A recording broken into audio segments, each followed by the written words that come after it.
সেটাই একটু চিন্তা ভাবনা করতে হচ্ছে।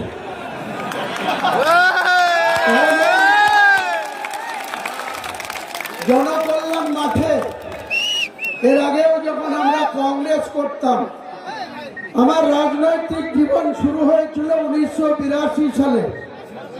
তখন সবে বামফ্রন্ট সরকার 1977 সালে প্রমোদ দাশগুপ্ত এবং প্রয়াত জ্যোতি বসুর নেতৃত্বে 1977 সালের 21শে জুন কংগ্রেসের সিদ্ধার্থ শঙ্কর রায়ের সরকারকে পরাজিত করে বাংলার গদিতে বসেছিলেন।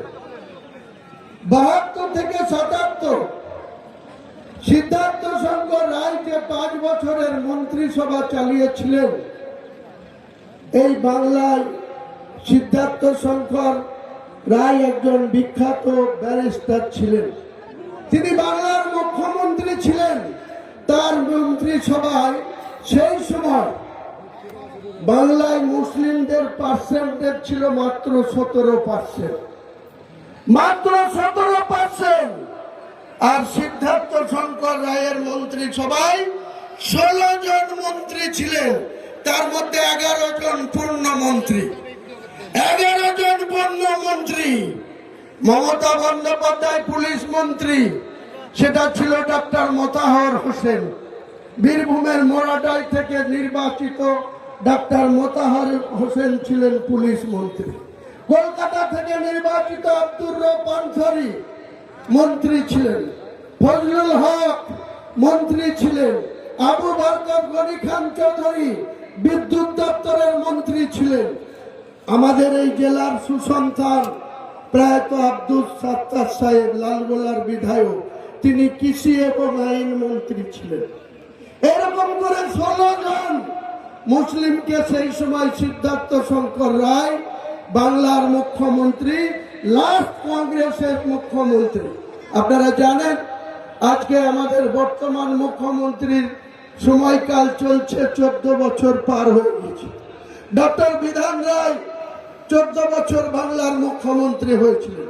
তিনি নিজে যে কোনো মানুষকে দেখলেই তার শরীরের কন্ডিশন তিনি নিজে বুঝতে পারতেন। নিজে তার গায়ে হাত না দিয়েও তার মুখ দেখে প্রেসক্রিপশন করে দিতেন। ডক্টর বিধান রায় বাংলার মুখ্যমন্ত্রী ছিলেন। আমরা আজকে তাজ্জব হয়ে যাই, মুসলমানদের মাসিয়া সেজে বসে আছে। মুসলমানদের ভোট নিয়ে বাংলা 3বার মুখ্যমন্ত্রী হয়েছে। 2011 সালে যখন ভারতবর্ষের কংগ্রেসকে সঙ্গে নিয়ে মাত্র সোনিয়া গান্ধীর সঙ্গে কথা বলে, প্রণব মুখার্জিদের সঙ্গে কথা বলে মাত্র 65টা আসন জাতীয় কংগ্রেসকে দিয়েছিল। মাত্র 65টা। বাংলার মানুষ আবার নতুন করে 65টা লড়ার সুযোগ থেকে 42 জনকে নির্বাচিত করেছিল। 42 জনের মধ্যে মুর্শিদাবাদ জেলা, ঐতিহাসিক মুর্শিদাবাদ জেলা, এখান থেকে 14 জন কংগ্রেসের বিধায়ক নির্বাচিত হয়েছে। 14 জনের মধ্যে হুমায়ুন কবির ছিল। 70 রেজিনগরে 3টে সিট বেড়েছিল 2009 সালের ডিটি ইলেকশনে। এই সিটগুলা কোথা থেকে বেড়েছিল? টোটাল সিটের সংখ্যা 294, আজও আছে 294, কিন্তু বেড়ে গেল 3টে মুর্শিদাবাদে। কোথা থেকে বাড়লো? মালদাতে 10টা ছিল, 12টা হলো। কোথা থেকে হলো? একটা। কলকাতাতে 21টা সিট ছিল। 21টা সিটের বিন্যাস করে দেখা গেল 11টা থাকলো, 10টা সিট কমে গেল কলকাতা। এই মুর্শিদাবাদে আপনাদের পাশের রানীনগর সিট, আমাদের 70 রেজিনগর আর রঘুনাথগঞ্জ, জঙ্গিপুর ভেঙে রঘুনাথগঞ্জ 3টে সিট বাড়লো। মালদাতে 2টো বাড়লো। 42টা সাংসদ ছিল, 42টাই আছে। মালদাতে 1টা সাংসদ ছিল, 2টো সিট হলো।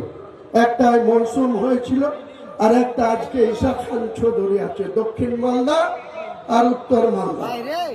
এই মমতা বন্দ্যোপাধ্যায় মুসলিমদের সঙ্গে কতটা মিথ্যাচার করছে, কতটা বিচারচারিতা করছে, কতটা শুধু বিজেপির জুজুর ভয় দেখিয়ে তৃণমূল ক্ষমতায় এই বিষয়টাই আপনাদের বলবো, যেহেতু দমকল 82% মুসলিম অধিষ্ঠিত একটা বিধানসভা, এখানে মিটিং করে আমি আপনাদের কাছে শুধু বলতে চাই তথ্য দিয়ে, 2011 সাল যখন বিধানসভা ভোট হলো 13 মে 2011 বিধানসভার ফল বেরোচ্ছিল। 13 মে 2011 সেখানে আমরা কি দেখেছিলাম যে সিটে লড়ে মমতা বন্দ্যোপাধ্যায়ের দল তার নেতৃত্বে 182টি আসন পেয়েছিল।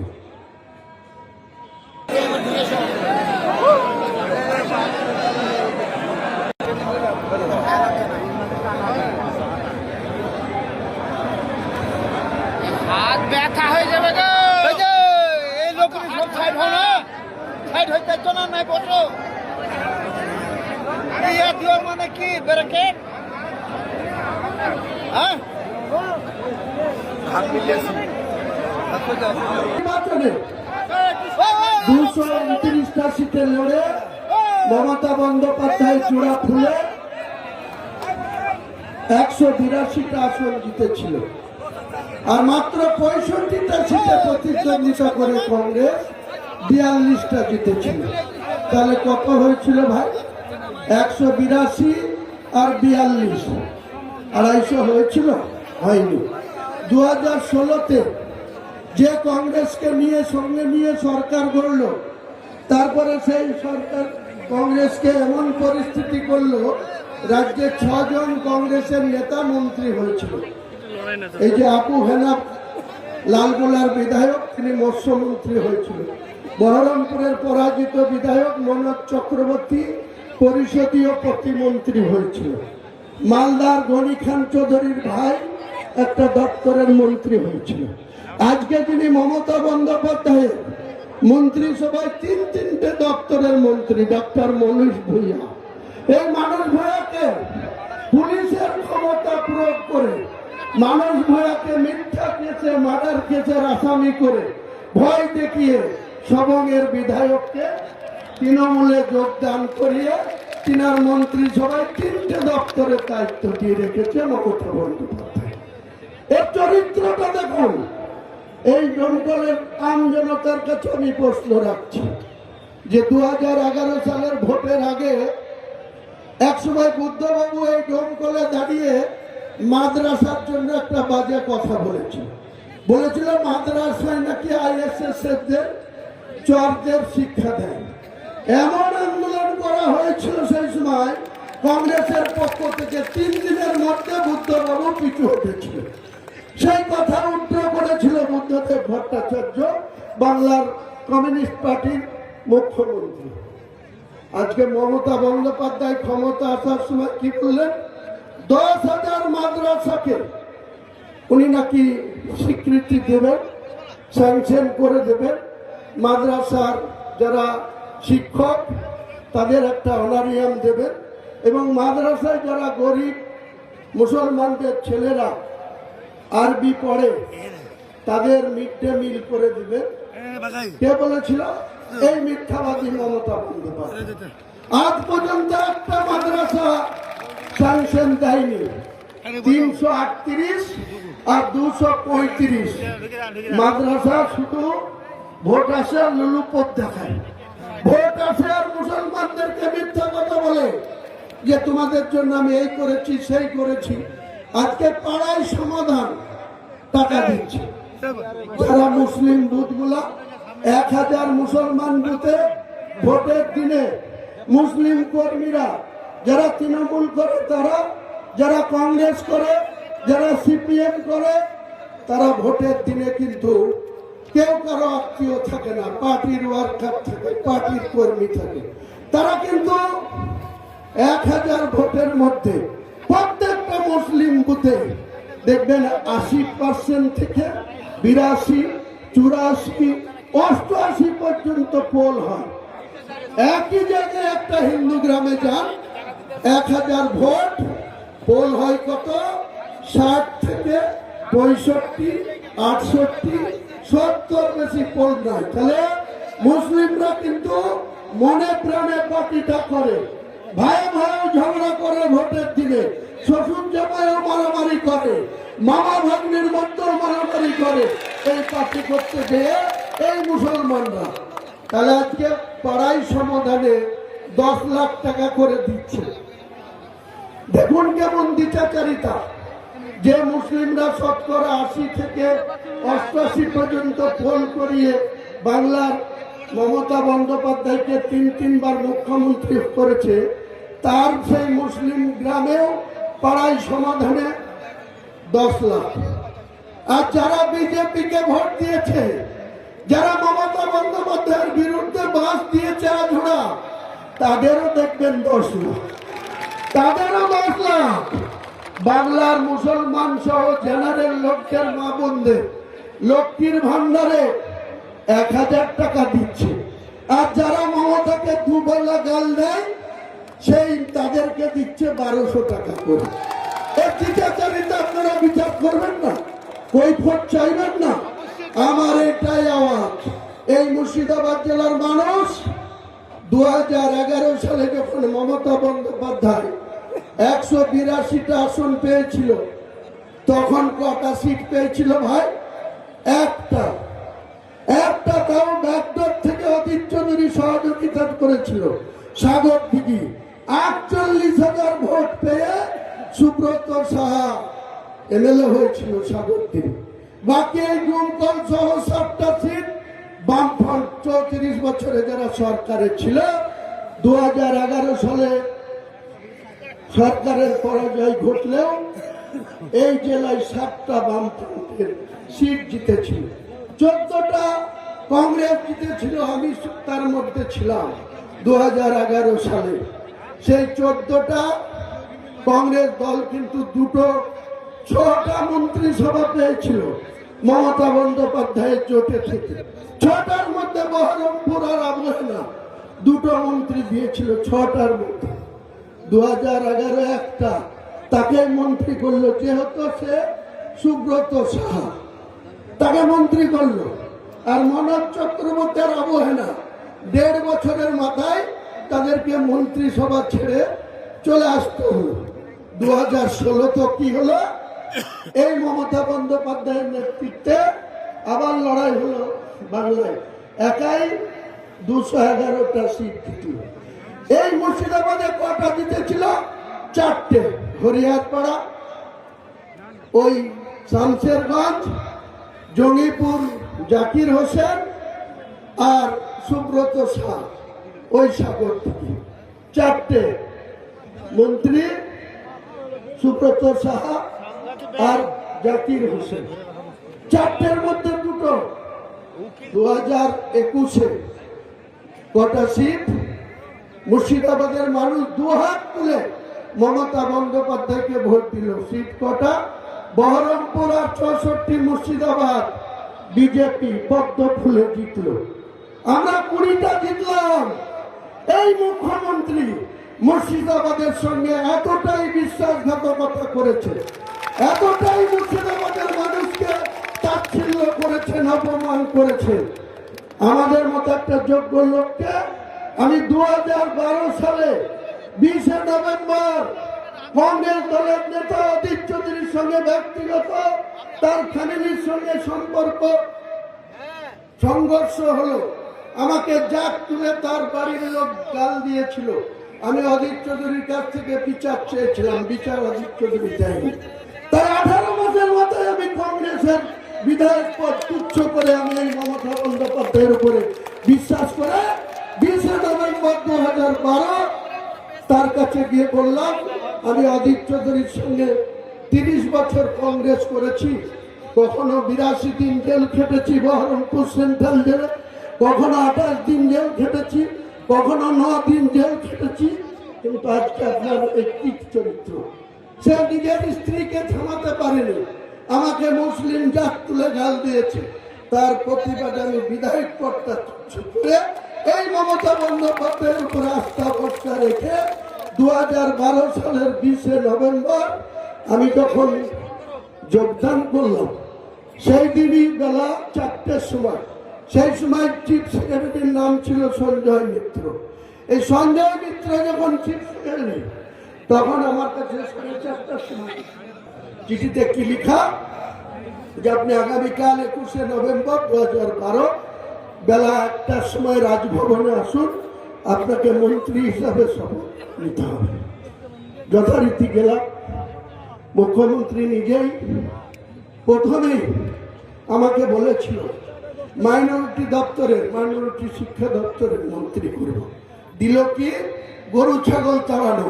একসময় এই এখানকার বিধায়কও ছিল ওই গরু ছাগল তাড়ানোর মন্ত্রী, আমাদের আনিসুর সাহেব। পরের বছর তার দল থেকে পঞ্চায়েত মন্ত্রী করেছিল, অনেক গুরুত্বপূর্ণ জায়গা দিয়েছিল। আমাদেরকে তখন মাদ্রাসা শিক্ষা দপ্তরের মন্ত্রী করব বলে আমি চাইনি, কিন্তু মন্ত্রী হতে চাইনি। তখন তিনি হুমায়ুন কবিরকে গুরুত্ব দিয়ে বলল পানি উন্নয়নের কোনো কথা হয়নি, বলল মাইনরিটি দপ্তরের মন্ত্রী করব।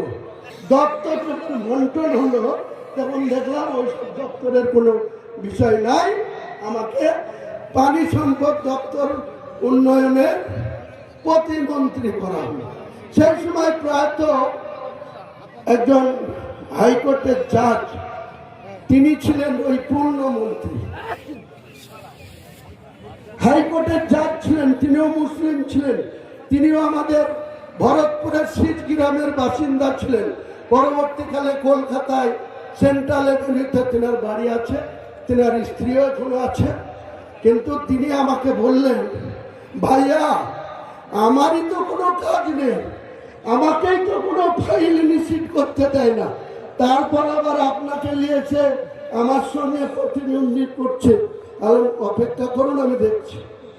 3-4 দিনের মধ্যে অ্যাপয়েন্টমেন্ট চাইলাম, গেলাম, বললাম আপনি আমাকে প্রতিমন্ত্রী করলেন পানি সম্পদ বিকাশ উন্নয়নে, আমার কি কাজ, দায়িত্ব বন্টন করে দেন। যাই হোক, ওই প্রধানমন্ত্রীকে ডেকে আমাকে বহরমপুর থেকে নর্থ বেঙ্গলটার দায়িত্ব আলাদা করে ভাগ করে দিল। আমার অপরাধ, ওখানে একজন দার্জিলিং থেকে একজন বিধায়ক ছিল হরকা বাহাদুর ছেত্রী। হরকা বাহাদুর ছেত্রী এসে মমতা বন্দ্যোপাধ্যায়কে বুঝিয়েছে যে আপনি আমাকে একটা দার্জিলিংয়ে কসাইখানা খুলে দেন। এবার মুখ্যমন্ত্রী আমার কাছে ফরওয়ার্ড করলো হরকা বাহাদুর ছেত্রীকে। আমি বললাম মুখ্যমন্ত্রী যদি চান নিশ্চয়ই আপনার কাজ হয়ে যাবে। আমি সেখানে তাকে একটা কসাইখানা লাইসেন্স করে দিলাম। যেই করে দিলাম, 2.5 মাসের মাথায় 21শে নভেম্বর আমি মন্ত্রী হয়েছি। 23শে ফেব্রুয়ারি 2013 তখন এই অধীর রঞ্জন চৌধুরী, আমি সে নভেম্বর হয়েছে, আর 28শে অক্টোবর ভারতের রেলমন্ত্রী হয়েছে, প্রতিমন্ত্রী। ও মনমোহন সিংকে বলে আর ইলেকশন কমিশনকে বলে, আজকে দেখুন বসিরহাটের এমপি নুরুল হাজি কবে মারা গিয়েছে, 8 মাস আগে, তার বাই ইলেকশন হয়নি। দেখুন সাধন পান্ডে কলকাতায় 1.5 বছর ধরে আগে মারা গিয়ে পরে তার স্ত্রীকে ক্যান্ডিডেট করলো, 1.5 বছর পরে বাই ইলেকশন। আর আমার সঙ্গে 2.5 মাসের মাথায় 23শে ফেব্রুয়ারি 2013 আমার বাই ইলেকশন। এই যে অধীর রঞ্জন চৌধুরী, উনি তখন রেলের রাষ্ট্রমন্ত্রী, 22-24টা RPF এর সিকিউরিটি। সকাল ইলেকশন কমিশনের নির্বাচনে প্রচার করার টাইম ছিল সকাল 6টা থেকে রাত্রি 10টা। অধীর চৌধুরী আমাকে হারানোর জন্য সকাল 6টা থেকে 10টায় উপর প্রচার করতো, আর রাত্রি 10টার পরে বহরমপুর থেকে গাড়ি নিয়ে প্রত্যেকটা হিন্দু গ্রামে গিয়ে বলতো, জানো তোমরা হুমায়ুন কবির ওই দার্জিলিং এ একটা গরু জবাই করার কসাইখানা খুলে দিয়েছে, তোমরা যদি হুমায়ুন কবিরকে ভোট দাও তাহলে কিন্তু তোমাদের এই হিন্দু গ্রামের মোড়ে মোড়েও গরু জবাই করার কসাইখানা খুলে দেবে পানি সম্পদ দপ্তরের মন্ত্রী। হিন্দুরা বললো তা তো ঠিক, তাহলে ডকুমেন্ট দেখান। অধীর চৌধুরী শিয়ানা ঘুঘু ও ডকুমেন্ট তুলে দিয়ে দিল। হিন্দুরা কিন্তু যাকে আমাকে ভোট দিত, তারা ভোটের দিনে একটা ভোট দিল কাকে, আজকে যিনি রেজিনগরের MLA তার নাম হচ্ছে রবিউল আলম চৌধুরী। ওই 2013 সালের 23শে ফেব্রুয়ারি ও একবারও কোনো দেয়ালে রবিউল আলম চৌধুরী লেখেনি, রবি চৌধুরী মানে অধীর চৌধুরীর মাসতুতো ভাই। আলম লিখলে তো মানুষ ভোট দেবে না, হিন্দুরা বলতে হুমায়ুন কবিরকে দেবো, হুমায়ুন কবিরকে আগে দিয়েছিলাম, তাহলে আবার হুমায়ুন